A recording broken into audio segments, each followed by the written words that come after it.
লোকসভা নির্বাচনে বৈতরণী পার হওয়ার জন্য। সেই যুবশ্রী প্রকল্পের মৃত্যু ঘটিয়েছেন এই মুখ্যমন্ত্রীর নির্দেশে তার অর্থমন্ত্রী ডক্টর অমিত মিত্র, যিনি 17-18 অর্থবর্ষ থেকে এই যুবশ্রী প্রকল্পে কোনো বরাদ্দ রাখেননি এবং এমপ্লয়মেন্ট ব্যাংক তুলে দিয়ে 17 লক্ষ আবেদনকারীর যে আবেদন ছিল সেই আবেদন কোথায় গেছে, কেজি দরে বিক্রি হয়েছে না অন্য কিছু হয়েছে না পুড়িয়ে ফেলেছেন আমরা জানি না। এই 17 লক্ষর তালিকা আমাদের হাতে আছে, আমরা তাদের প্রত্যেকের সঙ্গে সম্পর্ক করব এবং তারা তাদের অভিজ্ঞতার কথা জনমানসে তুলে ধরবেন ক্রমান্বয়ে। নির্বাচন যত আসবে এই সরকার যে চাকরি বিরোধী, শিক্ষিত বেকার যুবক যুবতীদের বিরোধী, এই সরকার কেবলমাত্র টাটাকে তাড়াননি, সরকারি চাকরি শিল্পায়নের মাধ্যমে বেসরকারি চাকরির অপমৃত্যু ঘটিয়েছেন সেটা সবাই জেনে গেছে। এবং জেনে যাওয়ার কারণে যে প্রতিষ্ঠান বিরোধিতা গোটা রাজ্য জুড়ে হচ্ছে, আমরা করোনা কালে মাননীয় প্রধানমন্ত্রীর দেওয়া শ্রমিক স্পেশালের মাধ্যমে দেখেছিলাম যে কত লক্ষ লক্ষ আমাদের বাড়ির যুবক বন্ধুরা ভাইরা পেটের টানে সংসার চালানোর জন্য ভারতবর্ষের বিভিন্ন রাজ্যে তারা পড়ে আছেন, তাদের থাকা খাওয়া তাদের নিদারুণ কষ্টের মধ্যে তারা পড়ে আছেন।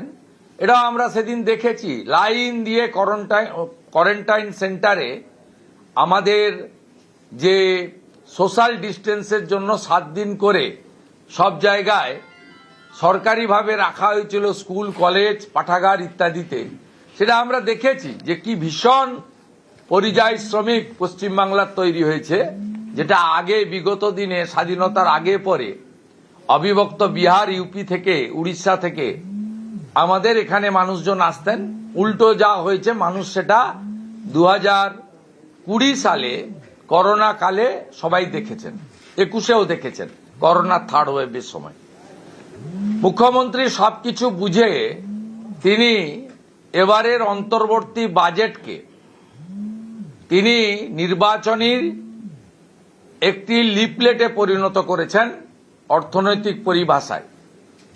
সেখানে তিনি এই অন্তর্বর্তী বাজেট এপ্রিল মে জুন জুলাইয়ের, কিন্তু ফেব্রুয়ারি মাসে তার ভোট এত বালাই এবং অভয়া থেকে দুর্গাপুর আইকিউ সিটি, কালকেও একটা ফোন কল ভাইরাল হয়েছে যেটা আমি সোশ্যাল মিডিয়ায় পোস্ট করেছি।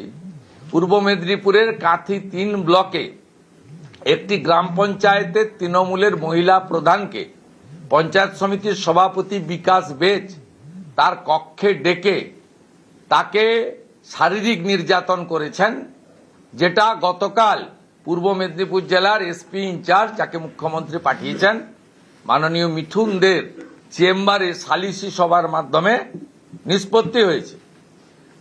এইভাবে মহিলারা যখন আক্রান্ত হচ্ছেন, প্রত্যেক দিন যখন ধর্ষণের খবর আসছে, শ্লীলতাহানি খবর আসছে, ছোট ছোট বাচ্চা মেয়েদেরকে রেপ বা গ্যাংরেপ করে জিহাদি বাহিনী খুন করছে, অনুব্রত মণ্ডলরা অশ্লীল ভাষায় পুলিশের স্ত্রী এবং মায়েদেরকে ধর্ষণ করার ওপেন ডিক্লারেশন দিচ্ছেন, তখন মুখ্যমন্ত্রী 500 টাকা বাড়িয়েছেন এবং কিছু জনের অ্যাকাউন্টে সেটা বাড়তি টাকা পাঠিয়েছেন। এটার সঙ্গে ভোট অন অ্যাকাউন্টের কোনো সম্পর্ক নেই, এটা সিম্পলি অ্যাডিশনাল বাজেট ডিক্লেয়ার করে ফেব্রুয়ারি মাসে ডিক্লারেশন দিতে পারতেন, কিন্তু অর্থনীতির এবিসিডি মানেন না। যা কিছুদিন আগে নির্মলা সীতারামনজি সংসদের 2টো কক্ষে দাঁড়িয়ে পশ্চিমবঙ্গে কি চলছে, indiscipline of the financial rules and regulation, ক্যাগের রিপোর্ট ভায়োলেশন, এগুলো বলেছেন। এরপরে আগামীকাল থেকে একটি বড় নাটকের জন্য বাংলা অপেক্ষা করে আছে। যেভাবে 17 লক্ষ ফর্মের অপমৃত্যু ঘটিয়েছেন বেকার যুবক যুবতীদের, যুবশ্রী যুব উৎসাহ প্রকল্পের মৃত্যু ঘণ্টা বাজিয়ে দিয়েছেন মাননীয়া। ঠিক আগামীকাল থেকে শিব চতুর্দশীর দিন ওনার তো নত্যসত্য জ্ঞান থাকে না যে হিন্দুদের বড় উৎসব আছে কালকে।